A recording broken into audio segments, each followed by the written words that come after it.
Welcome to the deep dive. Today we're looking ahead, way ahead actually, into the literary future, specifically 2026. Yeah, the exciting stuff. Exactly. So if your reading list is already, getting a bit out of hand, but you love being ahead of the curve, well, you're in the right place. hmm We're right on the edge of next year in the sci-fi and fantasy world. It's buzzing. Let's get into it. Let's do it. So our main source here is this great piece by Liberty Hardy. You probably know her self-described Velocireader, senior contributing editor at Book Riot. Oh yeah, she reads everything. Totally. The article's called Not There Yet, 7 more exciting SFF books coming in 2026. And she's just got this infectious energy about books. Right. So what we're going to do is pull out the real key bits from her selections, give you that context, make those connections. Right, so that's our mission here. Basically to give you a bit of a shortcut to knowing about these, 7 really key SFF titles lined up for 2026. Gets you ahead of the game. Yeah, we're not just listing them, we're digging in a bit, looking at the buzz so you're really ready for what's coming. Yeah. There's just something so exciting about looking forward to new worlds, isn't there? Absolutely. But important context right from the source. Release dates. They change all the time in publishing. Oh, always, yeah. So think of these dates as like hopeful targets, not guarantees. And a big note for genre fans, Liberty Hardy specifically mentions this, almost painfully, Oh, Alecto the Ninth, the 4th locked tomb book. not on the list. Not on this list, no. And she makes it clear it hurts to say it. But what's really interesting there is just how much buzz the absence of a book can create, you know? That's so true. It really shows how invested people are. It really does. Speaks volumes about series loyalty. Okay, well, speaking of anticipation, let's dive into the 7 that are on the list, starting with one that has an elevator pitch that just, wow. Mm-hmm. First up, March 10th, 2026, Hell's Heart by Alexis Hall from Tor Books. It's Hall's sci-fi debut, and the pitch is Sapphic Moby Dick in space. Okay, yeah, that's a hook. Right. Bold claim. What else is going on there? Yeah. Beyond just the, the Moby Dick angle. Well, Hall's known for really character-driven stuff, right? Witty, great voice, even in romance and fantasy. So, Hell's Heart. No. Okay, Earth is gone. Humanity survives on other planets by hunting these huge space monsters Okay. for their spinal fluid. That's the fuel. So the Sapphic Moby Dick thing, it suggests, obsession, maybe revenge, maybe something deeper, but with that queer focus. In high stakes, clearly. Huge stakes and this massive ethical conflict, right? Humanity needs this stuff to survive, but they're essentially predators hunting potentially sentient creatures. That's classic sci-fi territory, but perfect for Hall's nuanced style. Yeah, you can see him digging into that. Exactly. Oh, and the source also mentions the cover is amazing, which, for a debut in a new genre for an author, that often signals real publisher backing. Good point. Sets the tone. Okay, next up, also March 10th, 2026, Voidverse by Damien Ober, S&S Saga Press, space opera called Dune Meets Wool, which, wow, that sounds like a lot packed into one book. Whoa, okay, Dune meets Wool. That's intriguing.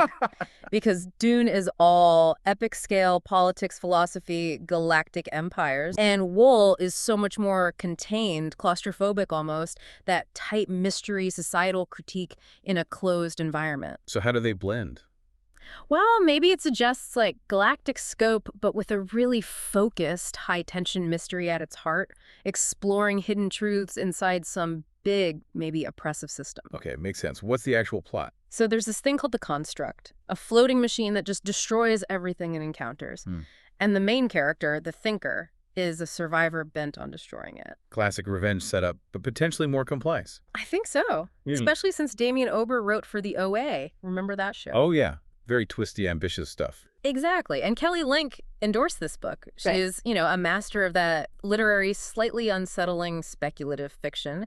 So it points towards something maybe a bit surreal, definitely sophisticated, playing with perception, not just pew-pew space opera. Okay, I'm sold. That sounds fascinating. Yeah. Moving on from that potentially vast scale, let's get into a series. Okay. Trade of Blood, an Anna and Din mystery. It's part of the Shadow of the Leviathan series by Robert Jackson Bennett. Yes, Bennett. From Del Rey, April 28th, 2026.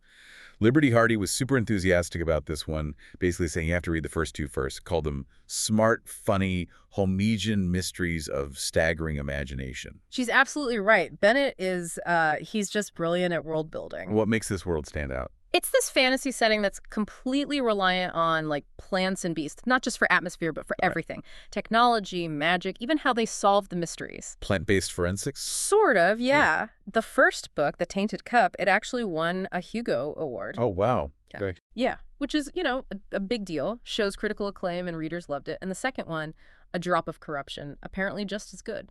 Consistent quality then. Totally. And the whole Mesian part is apt, but the way Anna and Din investigate using this, like, biological, botanical deduction, it's just incredibly inventive. Really pushes the fantasy mystery genre. Sounds unique.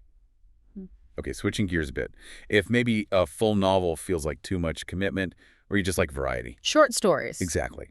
We've got If We Cannot Go with the Speed of Light by Kim Choyeop, Hmm. translated by Anton Her, coming from Essen Saga Press on April 28th, 2026. She's a South Korean bestseller. Good. Translated SFF is so important right now, and collections are perfect for exploring lots of ideas quickly. What kind of ideas are in this one? Some really intriguing concepts, like worlds where emotions are literally sold as items. Whoa, talk about commodification. Right, stark commentary there. Then there's an artist who keeps painting images of a planet nobody remembers, totally lost to time, themes of memory, loss, and another story about a young woman who goes through a wormhole trying to find out what happened to her aunt who disappeared. So journeys, discoveries, loss again. That idea of emotions as products, Yeah. that really sticks with you. It does. It really makes you think about how we value or maybe devalue our inner lives.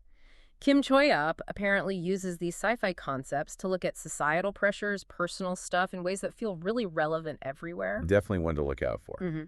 Okay, from emotions as currency, let's talk about confronting something even bigger, like death itself. Okay. Next is When I Was Death by Alexis Henderson. This one's from G.P. Putnam's Son's Books for Young Readers, March 10th, 2026. It's her first YA novel. Interesting. Because her adult stuff, like The Year of the Witching or House of Hunger, very dark, gothic, atmospheric. So how does that translate to YA, do you think? Well, the premise sounds perfect for her style, actually. It's about a young girl trying to figure out how her sister died under mysterious circumstances. Standard mystery setup, But her investigation leads her to literally confront Death, who it turns out made some kind of deal with her dead sister's friends. Oh, okay. That's dark for YA, but also compelling. Totally compelling. Henderson is great at exploring tricky power dynamics, moral gray areas, so I think she'll bring that sophistication to YA. It won't be just a simple story. Expect nuance, exploring grief, responsibility, bad choices. And death as a character is classic, but sounds like she'll do something really interesting with it. Yeah, I bet it'll be atmospheric, maybe unsettling, a mix of dark fantasy, mystery, and that intense emotional core you often find in YA. Sounds great. Okay, book number 6. This is one Liberty Hardy was apparently really buzzing about. She loved Sunyi Dean's The Book Eaters. Oh, The Book Eaters was fantastic. So unique. Right. So she's super excited for The Girl with a Thousand Faces, also by Sunyi Dean. Tor Books, May 5th, 2026. What's the deal with this one? Why the excitement? Well, The Book Eaters had that amazing horror fantasy blend, really unsettling. This new one is described as a fun horror fantasy mashup. It's a gothic tale set in Hong Kong in the past, and it has 2 timelines running together. Ooh, I like dual timelines. Me too. So one follows a ghost talker fighting some nasty spirit. The other is about a young woman hiding in her ancestral home, which is, of course, packed with ghosts. Naturally. It sounds like Dean is really using that historical Hong Kong setting for atmosphere, weaving in cultural richness. And the 2 timelines let her build suspense, have the past literally haunting the present. So spooky, but also potentially quite layered. Heritage, family secrets. Exactly. That blend of specific cultural setting with universal ghost story horror elements, that's probably what's got people so excited. It sounds really immersive. Historical Hong Kong Gothic horror fantasy. Yeah, sign me up. Okay, last one. Number 7. Yeah. And, okay, get this. May 19th, 2026, from Tor.com. And side by side, they wander by Molly Tanzer, The Hook. Intergalactic art heist by a ragtag group of underqualified misfits. Oh, I love Molly Tanzer. And that premise, that's amazing. Isn't it? Just delightfully nuts. What does a premise like that even tell us? Well, Molly Tanzer often does that kind of darkly funny genre-bending stuff. This sounds perfect for her. The setup is Apparently, humanity foolishly lent Earth's greatest artworks, the Mona Lisa presumably, stuff like that, to aliens. Okay, bad move. Terrible move, because now, 300 years later, the aliens are like, nah, we're keeping them. No. Yep. So this totally unqualified, mismatched crew gets sent into space to steal them back. That's brilliant. It's just, it perfectly taps into that current love for mixing genres, right? Sci-fi, heist, comedy, probably some absurdity. It's taking serious space opera tropes and just having fun with them. And maybe saying something about art. Like, how much do we really value this stuff? Is it worth an intergalactic incident, or does the crazy adventure to get it back the real point? It sounds hilarious, but also maybe sneakily smart. Definitely sounds like a wild ride. Wow. Okay, so that's our 7. What an incredible range. Seriously, from deep space existential dread to plant detectives and alien art thieves, it really covers the spectrum. Hopefully this deep dive has, given your to-be-read pile some serious contenders for 2026. Gotten you thinking about what's coming. Yeah. So what's the takeaway for your reading year? Well, it really raises that question, doesn't it? What does this huge variety of stories tell us about what we're looking for right now? Escapism, sure, but also ways to explore ethics, grapple with the unknown. Just have a laugh, apparently. Or just have a laugh, yeah. The sheer range, deep space, intricate fantasy worlds, near-future questions about emotion, gothic pasts, absurd futures. It just shows this boundless curiosity we have. Yeah. And how SFF lets us explore everything, our hopes, our fears, our weird sense of humor, through these incredible imaginative lenses. These aren't just stories. They're kind of reflecting where our collective imagination is wandering. And it seems like it's wandering into some truly fascinating places. I really hope this deep dive got you excited, gave you a taste of the amazing worlds being built for us. So many choices. So many. The big question now is, which one are you going to dive into first when 2026 rolls around? Something to think about. Until next time, keep exploring, keep dreaming. And keep reading.